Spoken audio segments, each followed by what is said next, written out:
Is there a possibility that James Bradberry is getting his belongings, packing them up, getting his affairs in order, and getting out of Philadelphia? It could be a possibility. And if it is, I told y'all, I can't wait for that to happen. But first, man, before we get into all of the stuff we seen, we gotta run the intro.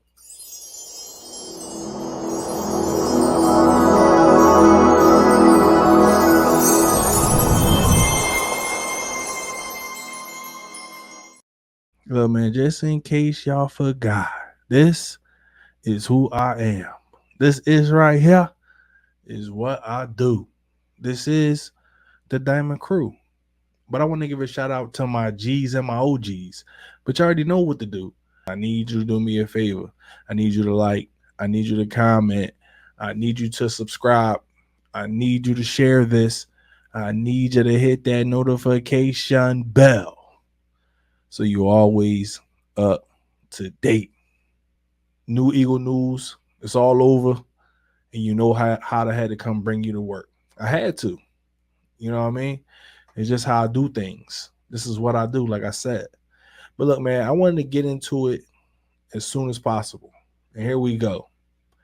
Vic Fangio, man, I want to talk about our DC and how, he's been changing things from the moment he got here. And there's so many things that I question, like us going so early in the draft, defense. Is that Vic Fangio? That's what I'm thinking. I'm like, it has to be Vic Fangio on why we address the defense, why we address cornerback so early in the draft. Could it be? We don't know. But it's so many speculations going around, that he has already started making strategic adjustments in player positions. You know what I mean? He moving the chess pieces around the board and he getting us ready to go.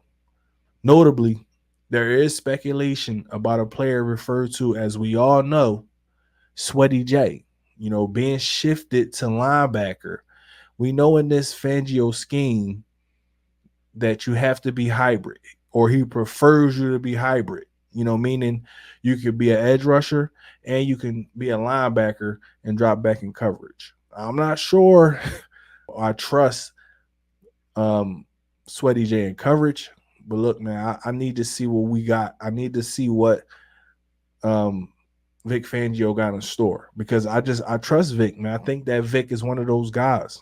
I think that, his scheme is being used widely around the NFL, is being emulated, and that's for a reason. So I want to see what Vic can do. Like I said before, man, last time he was involved with the team, we did go to the Super Bowl. So let's talk about that. You know what I mean? And he has to be 100 times better than Sean Desai and Matt Patricia. Let's just keep it a stat. Those dudes suck. You know what I mean? Let's be for real. There's no reason to sugarcoat it because they're not on this team.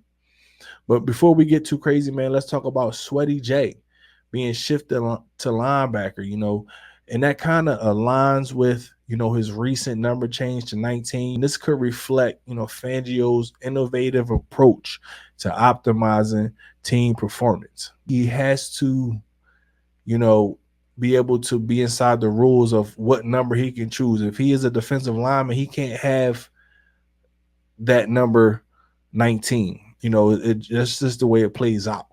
So with him, changing his number to 19, that could mean, that he's being portrayed as a linebacker. That's all we're saying. But this is all speculation. It could be either way. I want to talk about something, man, because some great news came out today. This is one of those guys who I enjoy watching, Jalen Waddle. I want to talk about his contract extension. Jalen Waddle secured a significant contract today, bro. It was crazy. 3 years, $84.75 million, with $76 million guaranteed. This extension, underscores the team's commitment to retaining top talent among their top receivers. a crucial strategy, man, for maintaining a competitive edge. We do the same thing, you know, and that's why I really kind of brought this up, because I do like Jalen Waddle. I think he deserves that contract. He is really that good. He is. I think that Miami has one of the best receiving cores in the league, especially with the addition of Odell Beckham. So that's going to be a trio. My bad. You know what I mean? That we need to think about. But why I really brought that up, man, is because we got to give all the praise to Howie Roseman, like every single bit of it. Because Howie Roseman could be like these other general managers in this league, or said general managers, and he could just really be sitting on his thumbs, not setting the market, waiting, and then we end up overpaying. But our general manager, Howie Roseman, he jumps ahead of the curve. Pause. You know what I'm saying? He definitely lets everybody know, look, this is the standard, and y'all can go ahead and do what y'all need to do, but this is what we doing. This is our standard. And he signed Devontae Smith to his new deal. He inked a lucrative, 3-year extension worth $75 million with $51 million guaranteed. This is a strategy to lock in key offensive weapons and ensure stability in the receiving core. Let's think about it, man. Howie Roseman signed Devontae Smith to $75 million, with 51 million guaranteed. Jalen Waddle, who is comparable to Devontae Smith, 3 years, $84 million with 76 guaranteed. It's still a lot of receivers that need to get signed, like Justin Jefferson, like CeeDee Lamb. Like, these guys need to get signed. But all praise to Howie Roseman, because he does what? What does he do? Set the standard, and he's not overpaying. Now, I can tell you one thing: if Devontae Smith come out and have another 1,000-yard receiving year, or he improves, we gonna be this contract is gonna look that much better, because Howie Roseman gets in front of it. Pause. He don't just wait until training camp. I don't understand why that's a great strategy when it comes to dealing with millions of dollars. It don't make a lot of sense. But like I said, man, we're gonna praise Howie Roseman for that. We're gonna be happy that we got him as our general manager and Jeff Lurie as our owner, because we don't have to deal with that. We don't have to deal with that stuff. Players not even showing up. AJ Brown been to both OTA'S, one of the highest paid receivers in the league, because he's happy. He's a leader. He wants to set the standard, the culture. Jalen Hurts as well. These guys are leaders. It's so many things that we don't see that goes into Jalen Hurts and his game. The Jalen Hurts slander, before we move on, has been outrageous.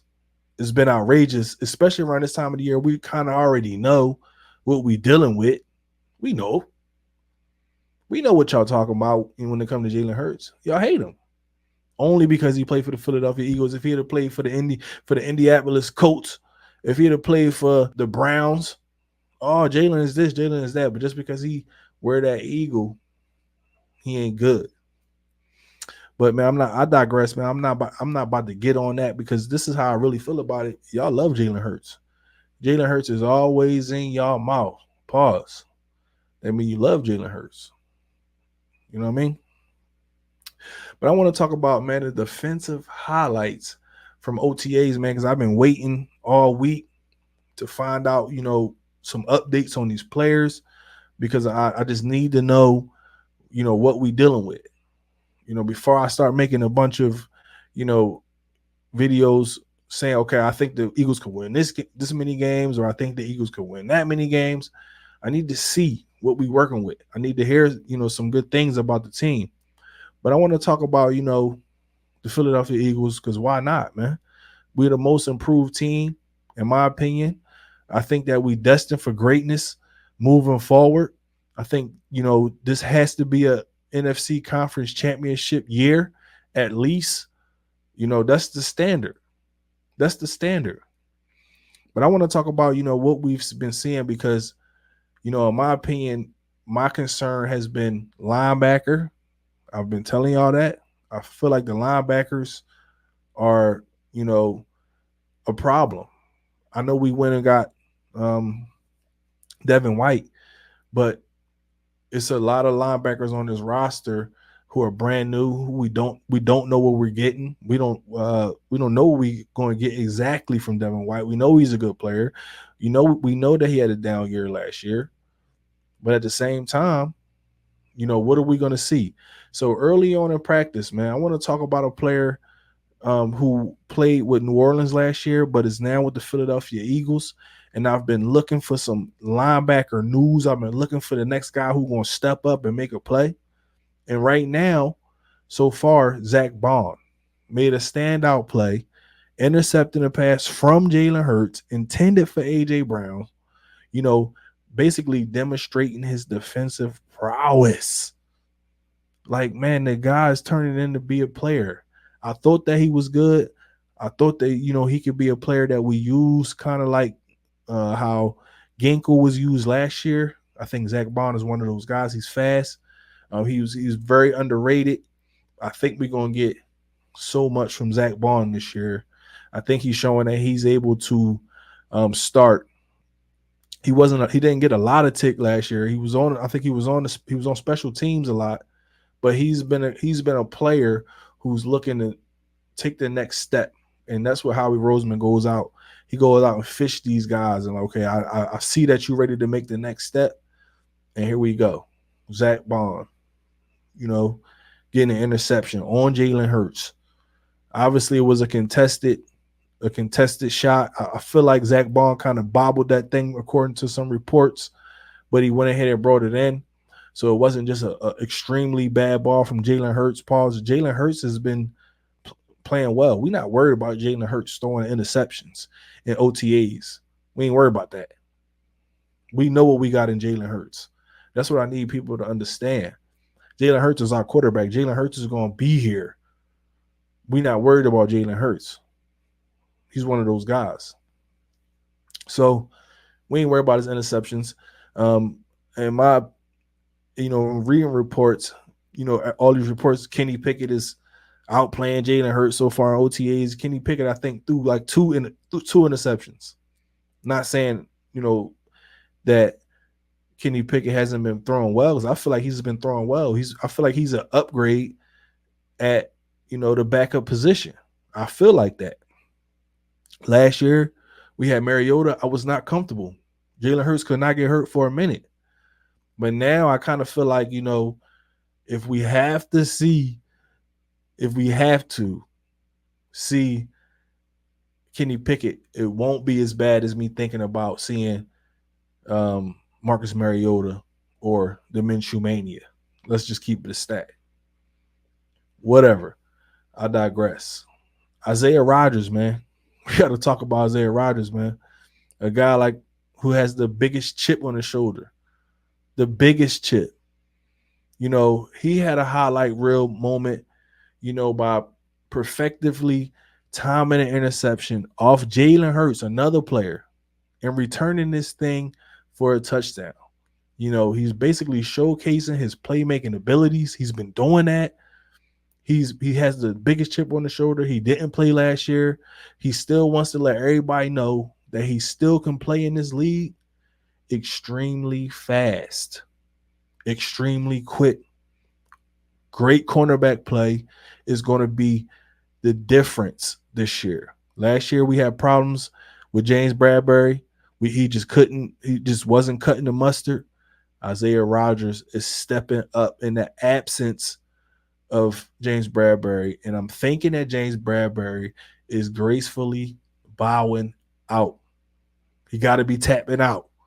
Especially, just think about it. If you was a guy, like James Bradberry, you was kind of thinking that, you still had a shot at the first cornerback position outside, like first seat. If you really thought that, you would be out there like, nah, it's me making these plays. I want to be here. James Bradberry don't want to be here. And we cool with that. I'm telling you right now, I speak for more than half of the fan base in saying that if James Bradberry is cut, after June 1st, we'll be all happy. We're gonna be having a party. You already know what it is. So let's also talk about Mekhi Gardner, man. He intercepted a pass from Kenny Pickett that was aimed at John Ross. He's also highlighting his ability to read the quarterback and make critical plays in critical moments when you're fighting for a roster spot and you go out there and you make it happen. But let's talk about another young guy who's playing with a chip on his shoulder, who's like, look, man, y'all can't forget about me. Went undrafted, been getting interceptions since he stepped on the gridiron in Philadelphia, been getting interceptions since he played in college. We're going to talk about Sean Stevens. He capped off practice with an interception against Tanner McKee, basically ending the session on a high note for the defense. The defense was the winners, in my opinion, according to all the reports. The cornerback play has been phenomenal, and that's a big change from what we seen last year. Sean Stevens, man, let's talk about him, man. He is making a splash. I know it's probably with the second team, a third team, but at the same time, he's making a splash. And we need the defense to step up this season. That's why we're not going crazy about the interceptions or all that stuff. We ain't going crazy about that because our major concern is what is the defense going to do. We already know what the offense can do. The defense is our concern. So, man, talking about the defense, man, let's talk about the linebacker, Nakobe Dean. Another guy who we've been talking about all off season, wondering if he's ready to take the next step. A guy who is not much time left for, in my opinion. It has to be this year where he takes the next step. He ended up being a linebacker that we think he can be, especially with the addition of Jeremiah Trotter Jr. Nakobe Dean, this has to be the year where you step up. But Nakobe Dean did participate in 7-on-7, marking a milestone. He did have that Liz Frank foot injury. To me, it's very positive that he's getting back out there on the field because he has to show people, that he's ready to go. And we have to know it. We're ready for you to take the next step. Can you take the next step, Nakobe Dean? That's what we need to know. But I think you're taking the necessary steps, being available in 7-on-7. I'm not sure. It wasn't a bunch of reports, of what you did out there. But are you ready to step up and be the linebacker that we need? I'm going to keep you updated on that for sure. But while we're talking about the Georgia Bulldogs, man, I want to talk about, Khalil Ringo and the close call that he had today. Because, he's been a player who everybody's been waiting to see. We know that Khalil Ringo is good. We know he's a ball hawk. We know he can catch that thing and take it to the crib. We seen it when he was in college. We seen him get the interception last year. We seen some flashes from him. We know he's a good player. We're ready for him to take the next step as well in his development. He nearly intercepted a deep ball from Jalen Hurts to Paris Campbell during the 7-on-7 drills. Although he didn't complete the play, he was in position. His coverage skills were on display, signaling a potential or a future impact. He could be the guy who steps up and, lets us know what's up. Another thing I want to get into today, man, I want to talk about Isaiah Rodgers. I want to keep him in front of everybody because I think that's a player who we going to see a lot of this season. He also shared a fact that the Eagles were the only team that showed interest in him, while he was having his issues off the field gambling issues. And his interception in practice or OTA'S, him just having a strong performance, justifies the team's faith in his abilities. It basically justifies that Howie Roseman is a genius and he thinks different and he finds gems. And another reason why he deserves all the praise. You know what I'm saying? But let's talk about the observation from practice. The defense, it just showed a significant improvement, compared to last week, compared to last year, with the several players demonstrating strong ball hawking skills. Isaiah Rodgers in particular, he had an impressive practice, with multiple interceptions already. Like, the dude is everywhere. And then when he catch the football, it's an opportunity that he going to go downfield and score. And that's what we need. And the highlights included a solid performance, by John Ross and EJ Jenkins. This is a time to make plays. As we already know, Jalen Hurts has been solid in 7-on-7. I don't want to hear about nobody overplaying Jalen Hurts. He is our number one. He only had one incompletion, and it was a drop by Ngata. Other than that, man, he's been extremely impressive. And his connection with A.J. Brown is still extremely strong. And we look forward to that offense. We look forward to that connection again. And look, man, another 1,000 yards plus for A.J. Brown coming up. I know that is loading up. Smitty as well. We just need to figure out who's going to be that number 3 guy. I want to talk about Jordan Davis, man, because it's important that we shine the light on Jordan Davis. It's Jordan Davis' season this year, to be honest. We need him to step up. We need him to be the player that we think he can be, especially because Fletcher Cox is not there no more. So we need that leadership on the defensive line. And I wanted to be Jordan Davis. He's reported that he's about 350 pounds. He is looking slimmer, compared to last year. His current weight is very promising, in my opinion. The focus is maintaining his form throughout the season, to ensure sustained performance. Like, we need you to be available. We need you to be making plays. This defense is under a microscope, especially with how bad they played last season. You know what I mean? And we need the players from last year's draft to step up. I feel like we had a pretty solid draft last year. I think we could have did a few things different. But, the guys who we got on the roster, I think we need to see more from them this year. We need to give them the opportunity to do more.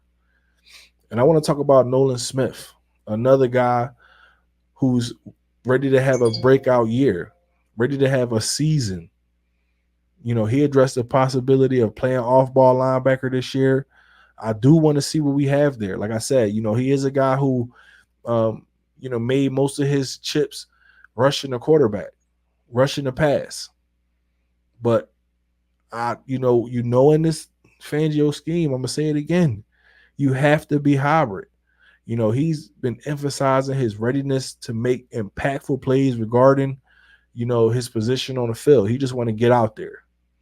His aggressive mentality could add a dynamic element to this defense, but you have to be ready because you're getting your opportunity this year. Last year, I think that, we should have seen you a lot more, but we didn't.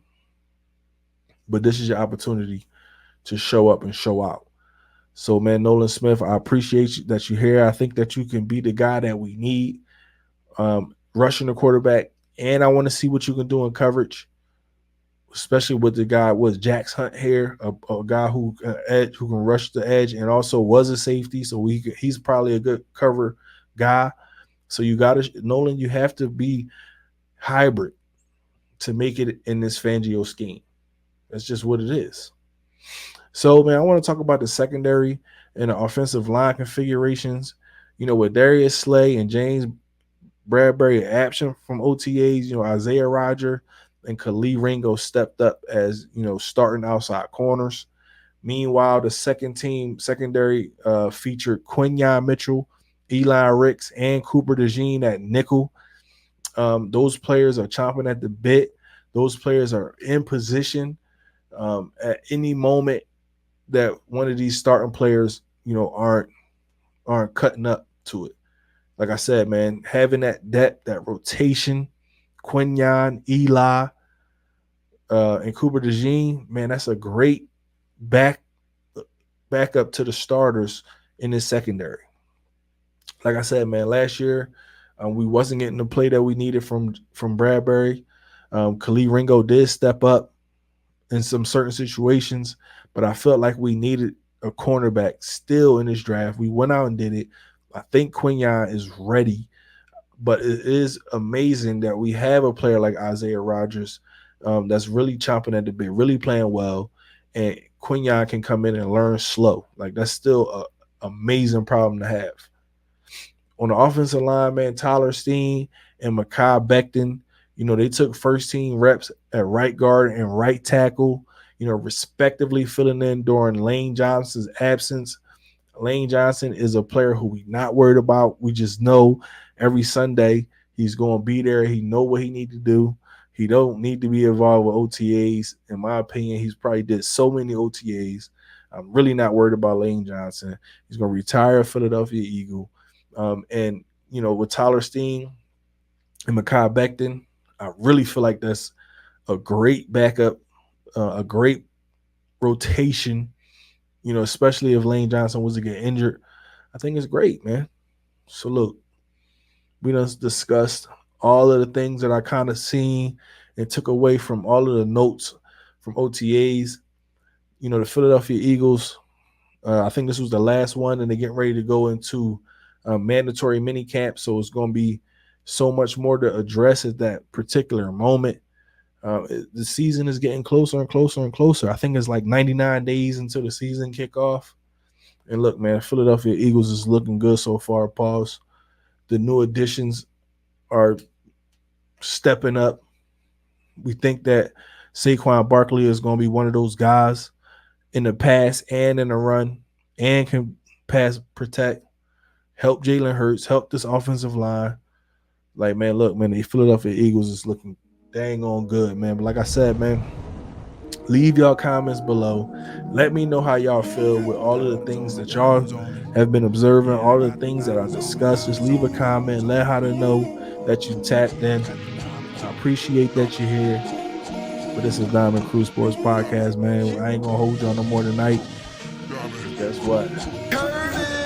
Yeah, I got them diamonds on me dancing, looking like they prancing. Always on my BI, we talking about expansion. Looking at a mansion, open up the benches, hanging off the blicking, empty out the sticky, shooting like I'm Jimmy. Chipwood, this good, sorry that I'm this hood.